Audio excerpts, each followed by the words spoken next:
welcome back to my channel. My name is Megan and I help freelancers, agencies, and consultants land clients. Your LinkedIn About section, or your summary as some people call it, should accomplish two main things, okay? You want it to share a little bit more about who you are as a human being, but you also want to convey to people why you are worth interacting with as a professional, okay? So look at it like a sales page for yourself. You are selling yourself as a professional. Your About section is very powerful real estate to accomplish these two things. So that's what we're going to focus on in this video, and by the end, you're going to know exactly how to write a very effective summary and what to say. If that sounds good, give this video a thumbs up to help support my channel, and let's jump right in. Okay, so remember throughout this video, I might call it an About section, I might call it a summary, they're the same thing. In order to understand how to write an effective summary, we actually need to take a step back and talk about your LinkedIn headline. I already have a video on that, so I'm going to drop that link in the description below. Start with your headline, and the reason I tell you that is because your summary is really an extension of your headline, okay? Your headline is very short and concise, the character count is very limited. The About section gives you a lot more room to elaborate on the snippet that you share in your headline. LinkedIn currently gives you 2,600 characters for your summary. My suggestion to you is that you use it all up, or as much of it as you can. Now, you don't want to just fill it with fluff just for the sake of meeting a higher word count. So let's talk about what you can say that's still going to be value-packed and effective. One thing you want to address in your summary is the problem that you solve and how you solve it. Okay, so let's go through an example together. Let's say you are a freelance writer. What's a common problem that your target audience, that your dream clients are having? Ranking higher in Google. This is something all brands want, but very few know how to strategically do. You as the writer have the solution. You create high quality, well-researched, optimized content that's going to help brands rank higher in Google and get more organic traffic for the keywords that they care about. We stated the problem and the solution, and we do it like this because we want to very clearly and very directly speak to our crowd, okay? These are the words that are going to resonate with them. But that's not going to take 2,600 characters, so what else do we say? So let's go into a little more detail. Anyone can say anything on the internet, okay? What's really going to make you stand out is if you have kind of, I almost want to call it proof to back up your claim and give it a little more meat. So not only are you going to state the solutions that you offer, you're also going to share a little bit about how you are able to offer those solutions. No, you're not giving away all your secrets. That wouldn't even be possible in 2,600 characters. You're just trying to demonstrate to these people that you know what you're talking about. So there are a few things you can include here. The first thing that you want to talk about is the individual services and the skill sets that you bring to the table. So let's keep going with our example of a freelance writer. Some of your services and skill sets might include SEO, search engine optimization, topic research, keyword research, images and alt text, editing and proofreading. Think of what you do in a given day and break it down into steps, okay? And that's going to help you figure out those individual skills and services. You don't just write. Writing includes a bunch of different steps. Those steps are what you want to outline in your summary. Next, I want you to think about the tools that you use in a given week. Odds are, if you're a writer, it's not just you and an empty Word doc every day. There are a number of tools and software that you might be using without even, really realizing it. So think about things like any keyword tools that you use, like Keywords Everywhere, analytics tools like Google Analytics, SEMrush, Moz, Ahrefs, Canva. A lot of writers use Canva to create very basic graphics for their clients. Hemingway app, Grammarly, Google Scholar, project management tools like Trello or Monday.com or Asana. Think of everything you have experience with and include it in the list in your About section on LinkedIn. And third, you want to think about the types of brands that you work with within your niche. If you don't yet have a niche, go watch this video. I will leave the link in the description below for you. Let's say your niche is health, which is super broad. That's great. But health is an umbrella term. In fact, if you were to go to any of your clients, odds are they would not describe themselves as a health company. It's something more specific within health. These brands could be supplements, gyms, doctors, fitness apparel, gym equipment, drug companies, maternity brands. There are endless varieties. Health, any broad niche, can be broken down into a million sub-niches. Hopefully this goes without saying, but do not lie on LinkedIn or anywhere else. Do not say things that you can't back up, okay? It's very easy to embellish. It's very easy to stretch the truth.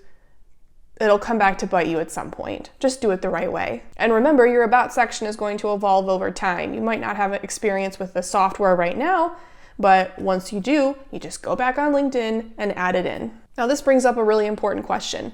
What if you are pursuing a career as a freelance writer, but you are brand spanking new, you haven't had a single client, you have no experience, then what do you put in your LinkedIn summary? You can actually still put the majority of what we've spoken about, you just want to adjust the wording slightly. So here's an example. Let's keep going with health as our niche. Instead of saying, I work with brands in the health industry to blah, blah, blah, you just tweak the wording a little bit and say, my goal or my aim is to help brands within the health niche accomplish A, B, and C. Okay, so the difference here is, as opposed to saying, this is what I do, this is what I've done, you're saying, this is my goal. And that is a truthful statement, okay? You're not claiming to have already done it. You're saying that that's what you want to do. And in terms of tools and software that you use, if you don't yet have experience, that's okay. But remember that you can list things that you've done in previous jobs. Okay, so let's say in a previous job, even if it didn't have anything to do with freelance writing, let's say you did have experience with a project management tool or a social media management tool. If it's even slightly applicable to what you're now pursuing, put it. You have experience with it. Okay, so there are always ways to sell yourself and promote yourself while always being truthful. You're not going to flat out say, hey, I'm brand new, I have no experience, but you're also not going to stretch the truth either. It's just not nice. All right, so to recap, we've covered stating the problem in your solution, tools and software, services and skills, and the types of brands you work with within your niche. So 4 ways to beef up your LinkedIn About section. All right, then what? Let's keep going.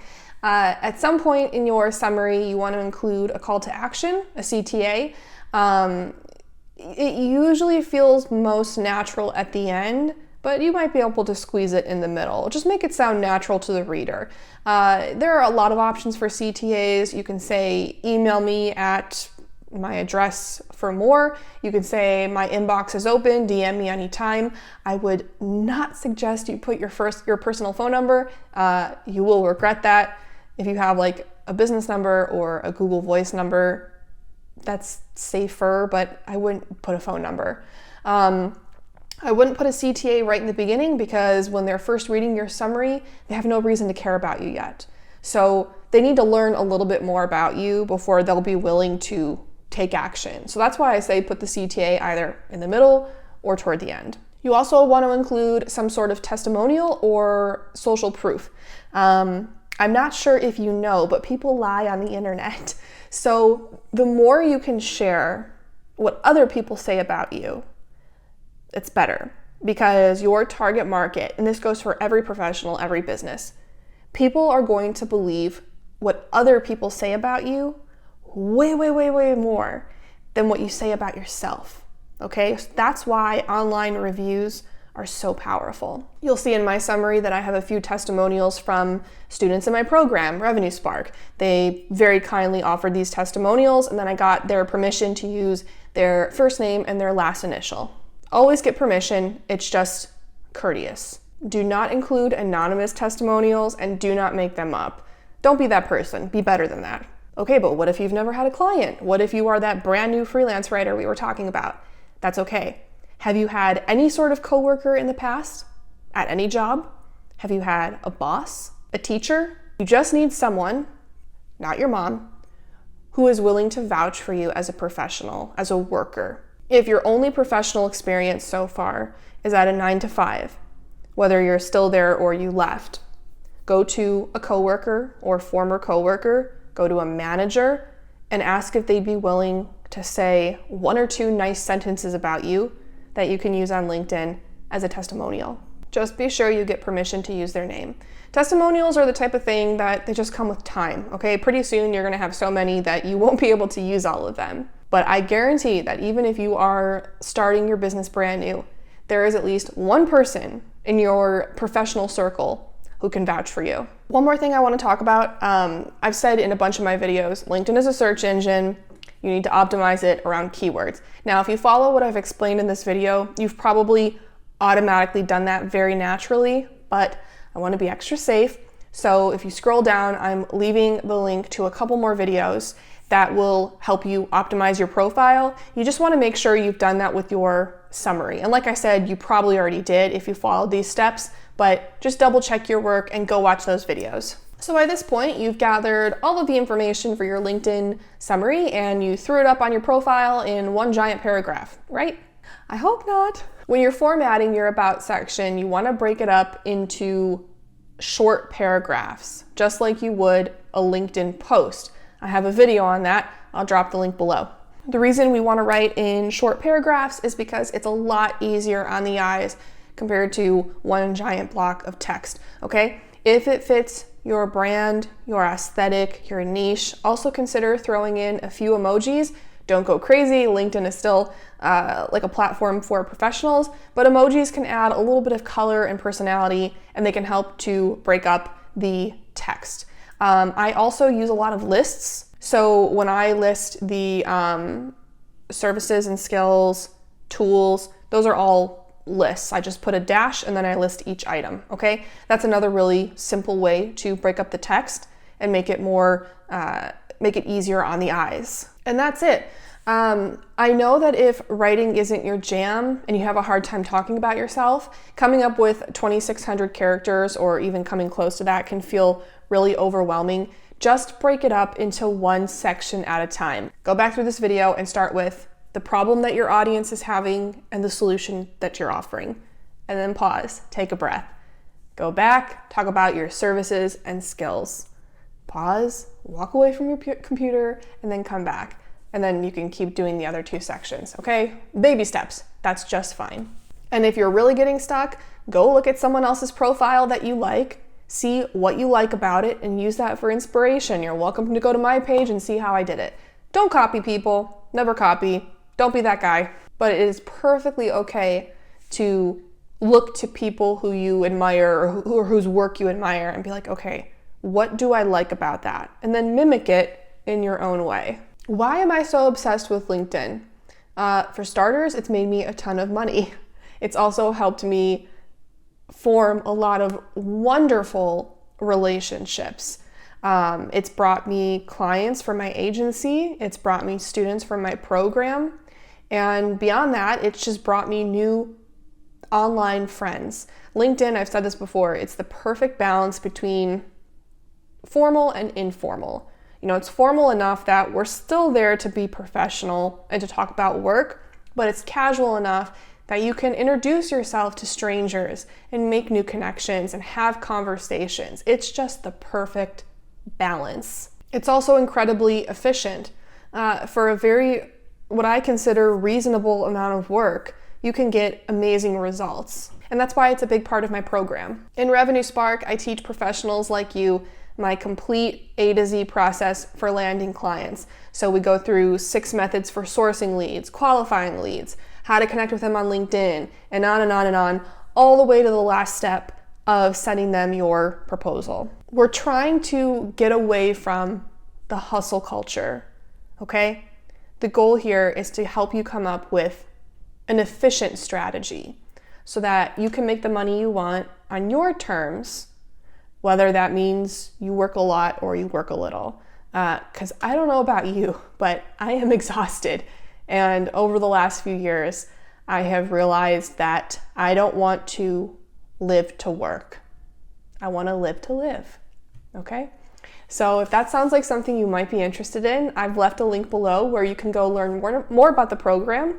You can read a few testimonials. You can look at the full curriculum. And if you would like to speak more, you can book a call to chat with me, and we'll talk more about you and your goals and see if I might be able to help you. Again, that link is below. If you're still watching, it's because you found this video helpful, and I would be very grateful if you could support my channel by giving it a thumbs up. If you have any questions or feedback, just leave it in a comment below, and I'll talk to you next time.